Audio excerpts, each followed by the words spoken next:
ಇರ್ತಕ್ಕಂಥ YouTube channel study with ಪರಶುರಾಮ್ಗೆ ಸ್ವಾಗತ ಅಂತ ಹೇಳ್ತಾ ಇವತ್ತು SSLC ಫಸ್ಟ್ ಲ್ಯಾಂಗ್ವೇಜ್ ಕನ್ನಡದಲ್ಲಿ ನಾವೇನು ಮಾಡ್ತಾ ಇದ್ದೀವಿ, ಒಂದು ನಿಮಗೆ CC ಆ್ಯಕ್ಟಿವಿಟೀಸ್ ಬುಕ್ಕನ್ನು ಪರಿಚಯವನ್ನು ಮಾಡ್ತಾ ಇದ್ದೀವಿ. ಆಲ್ರೆಡಿ ನಮ್ಮ ಯೂಟ್ಯೂಬ್ ಚಾನಲ್ ಮೂಲಕ ನಾವೇನು ಮಾಡಿದ್ದೀವಿ ಅಂತಂದರೆ ಹಿಂದಿಯಲ್ಲಿ ಕೂಡ CC ಬುಕ್ಕನ್ನು ಇಂಟ್ರೊಡ್ಯೂಸ್ ಮಾಡಿದ್ದೀವಿ.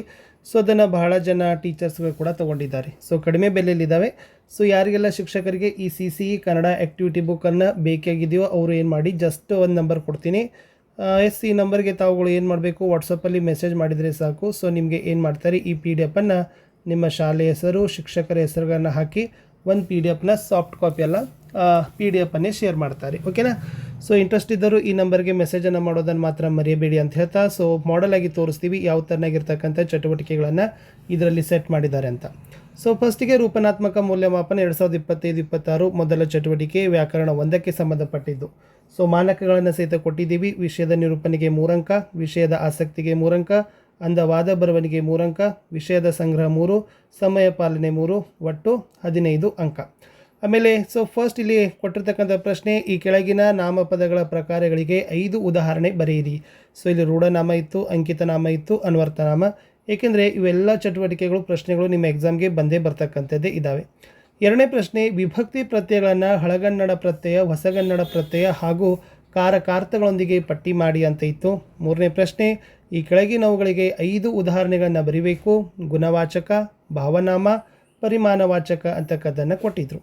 ಇನ್ನು 4ರಲ್ಲಿ ಈ ಕೆಳಗಿನ ವಿದ್ಯಾರ್ಥಕ ಪದಗಳಿಗೆ ನಿಷೇಧಾರ್ಥಕ ಮತ್ತು ಸಂಭವನಾರ್ಥಕ ಕ್ರಿಯಾಪದಗಳನ್ನು ಬರೀರಿ.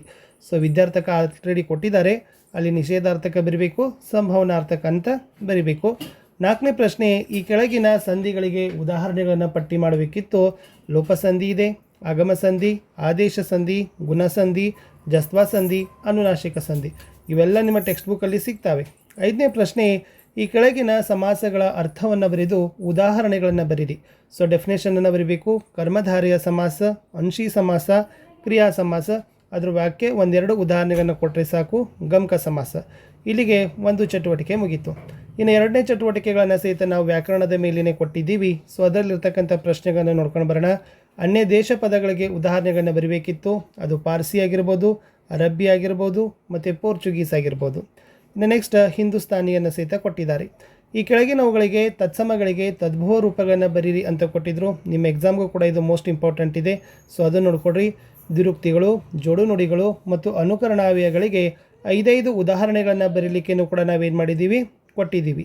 ಇನ್ನು ಅವ್ಯಯಗಳ ಅರ್ಥಗಳನ್ನು ಬರೆದು ಅದರ ಪ್ರಕಾರಗಳನ್ನು ಉದಾಹರಣೆಗಳೊಂದಿಗೆ ಬರೀಲಿಕ್ಕೇನು ಕೂಡ ನಿಮ್ಗೆ ಏನು ಮಾಡಿದ್ದಾರೆ, ಕೊಟ್ಟಿದ್ದಾರೆ. ಅದು ಕೂಡ ಮೋಸ್ಟ್ ಇಂಪಾರ್ಟೆಂಟ್ ಆಗಿರ್ತಕ್ಕಂಥದ್ದಿತ್ತು. ಇನ್ನು ಲೇಖನ ಚಿಹ್ನೆಗಳ ಅರ್ಥ ಮತ್ತು ಉದಾಹರಣೆಗಳೊಂದಿಗೆ ಬರೀರಿ ಅಂತಲೂ ಕೂಡ ನಾವು ಕೊಟ್ಟಿದ್ದೀವಿ. ಸೊ 2 ಏನು ಮಾಡಿದ್ದೀವಿ ಅಂತಂದರೆ ಚಟುವಟಿಕೆ ಆದಮೇಲೆ ಸೊ ಇಲ್ಲೇ ಸಾಧನಾ ಪರೀಕ್ಷೆ ಬರಲಿಕ್ಕೆ 4 ಪೇಜು ಆನ್ಸರ್ ಸೀಟನ್ನು ಕೊಟ್ಟಿದ್ದೀವಿ. ಅದನ್ನು ಕೂಡ ತಾವೇನು ಮಾಡ್ಬೋದಾಗಿತ್ತು, ನೋಡ್ಬೋದು. ಆಲ್ರೆಡಿ ಪ್ರಿಂಟೆಡ್ ಇದೆ. ವಿದ್ಯಾರ್ಥಿ ಹೆಸರು ಮತ್ತು ಹಾಜರಿ ಸಂಖ್ಯೆ ಬರೆದ್ರೆ ಸಾಕು. ಸೊ ಒಟ್ಟು ಅಂಕ ಪಡೆದಂಕ ವಿಷಯ ಶಿಕ್ಷಕರ ಸಹಿ ಇದೆ. ಸೊ 4 ಪೇಜಲ್ಲಿ ಆರಾಮಾಗಿ ಅವ್ರ ಉತ್ತರಗಳನ್ನು ಬರೆದು ಏನು ಮಾಡ್ಬೋದಪ್ಪ ಅಂತಂದರೆ ಸೊ ಫಸ್ಟ್ ಆ್ಯಕ್ಟಿವಿಟೀಸನ್ನು 50 ಅಂಕಕ್ಕೆ ಮುಗಿಸ್ಬೋದು.